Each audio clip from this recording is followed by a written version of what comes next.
The mountain of Khyber Pakhtunkhwa may soon echo with a new rhythm the sound of modern trains. In a major infrastructure announcement, the provincial government has unveiled to plan to launch new services on historic and proposed track. The headline is a brand new 192-kilometer railway aiming to connect Koha to Kharlachi in a 2-year 642 million project. Alongside it runs a more picturesque idea, a safari train journey through the legendary Khyber Pass promoted as a boost for both commerce and tourism. This dual track initiative seeks to rewrite the region's connectivity story. अगर वज़ीर आला खैबर पख्तूनख्वा सुहेल अफरीदी ने ये ऐलान किया है तो ये खैबर पख्तूनख्वा के लिए खुश आइंद है और खैबर पख्तूनख्वा इससे तरक्की की तरफ गामज़ान होंगे और कुहाट की आवाम के लिए ये एक सहूलत भी होगी। ये खुश आइंद है।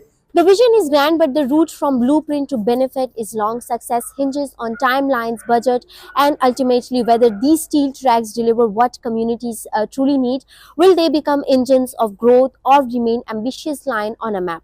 The coming months, as a shovel hit the ground and plans solidify, will offer the first real clues. The journey for Khyber Pakhtunkhwa's railways revival is now departing. The destination, however, is still to be determined. Pakistan has taken a major step to fix one of its most troubled institutions, Pakistan International Airlines.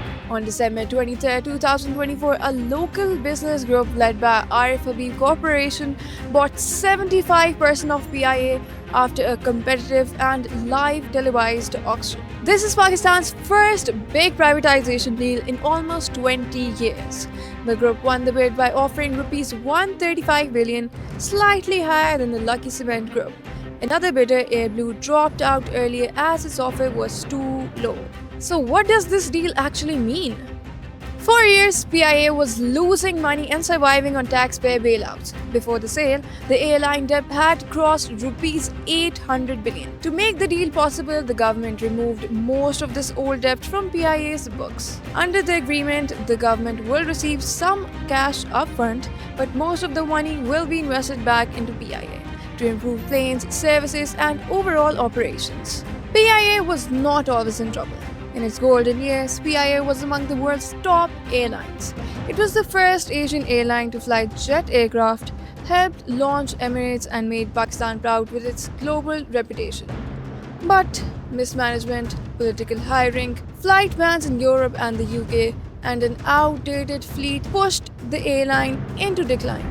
Now, the new owners say they want to change that. They plan to increase the fleet from 18 aircraft to 38 within 4 years, with further expansion later. They have also promised job protection for employees for at least 1 year. Whether this decision finally turns PIA around remains to be seen, but for now, Pakistan has taken a major step towards ending decades of losses at its international airline.